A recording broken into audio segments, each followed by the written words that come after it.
Submitted for your approval, the case of Roman Kreuziger, a Czech cyclist suspended on a biopassport violation that was recently overturned. For Kreuziger's replacement at the Tour de France, Rafał Majka of Poland won 2 stages and used the ensuing fitness to take his home tour later in the season. Majka's 241 UCI points ensured that Poland would have a 9-rider squad at the World Championships, allowing Pole Michał Kwiatkowski to win by avoiding a sprint he's lost before. A sprint against Australia's Simon Gerrans. But what if Kreuziger's suspicious blood values were the result of tampering, from someone who knows their way around the doping process? From someone with an axe to grind against Cycling Australia? A disgruntled employee? I can think of only one man so nefarious.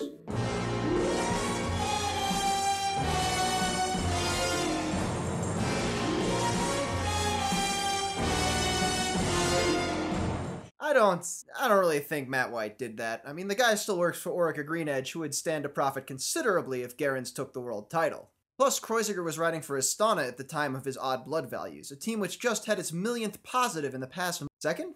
Second positive? Huh, seemed like more. Maybe that's because Alexander Vinokurov is still running the show, or because, as Cycling Tips' Shane Stokes points out, the team management is acting like Maxim Iglinski is both completely guilty, berating him for making bad decisions, and completely innocent, holding off until the B sample comes in before suspending themselves under the MPCC's rules. It's just fishy, you know? It's like trying to have your blood bag and transfuse it, too. Actually, you know, I just looked at the Astana Facebook page, and it seems like maybe the suspension thing is kind of a social media stunt. Anyway, the World Championships ended last weekend, and the racing was kinda... It's this whole national teams thing. Like, imagine if one day a year, instead of doing your job with your normal coworkers, you had to do it with the bunch of people you graduated high school with.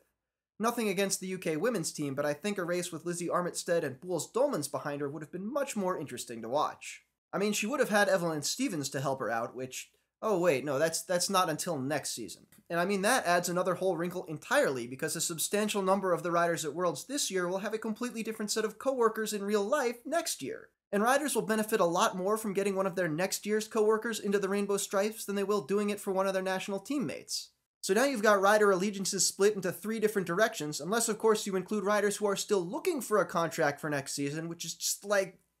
Anyway, maybe it's time to just bite the bullet and contest this whole thing with trade teams, and maybe move the event a little bit forward in the season so that the people who help out with the win can also reap some of its benefits. And one final note on Worlds from the Lawndale High Fashion Club. Sandy Griffin, Fashion Club President, if I may. Yes? Mixing primaries during daylight hours? Not done. We're getting close to cross season. Meh.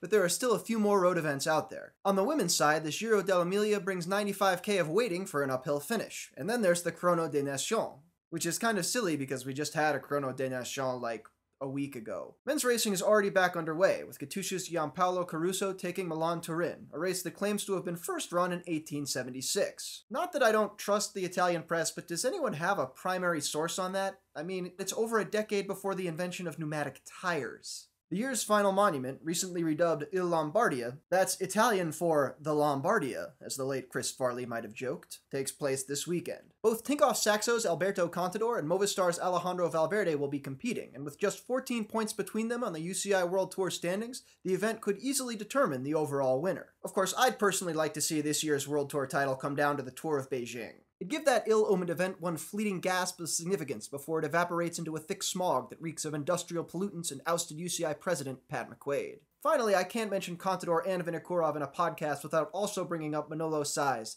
the director at Liberty Seguros back when Contador was just a development project. Saiz, longer-term fans will remember, is best known for sticking his head out of windows and yelling, liquidating bike collections on eBay, and getting caught with $60,000 in straight cash visiting a dope doctor named Fuentes. Yet inexplicably, an amateur Spanish development squad has hired the guy. Saiz punctuated his announcement with several semi-coherent facts about the dire state of Spanish cycling, conveniently ignoring the fact that Spain has a commanding lead atop the UCI's nations ranking. Spain's not an unimportant country, but its economy is still in pretty rough shape, and there are a lot of financially iffy Spanish races taking up spots on the calendar that might be used to develop internationally, instead of just sticking races onto the end of the calendar like happened with Tour of Beijing. Even if you ignore the massively important doping thing, hiring Science and focusing on nation-based development is a massive step backwards in a sport that is increasingly global with every passing day. I understand there may be value in the guy's Rolodex, but this still seems like a mistake for a team at pretty much any level. I'm Cosmo Catalano, And that was the week in bike.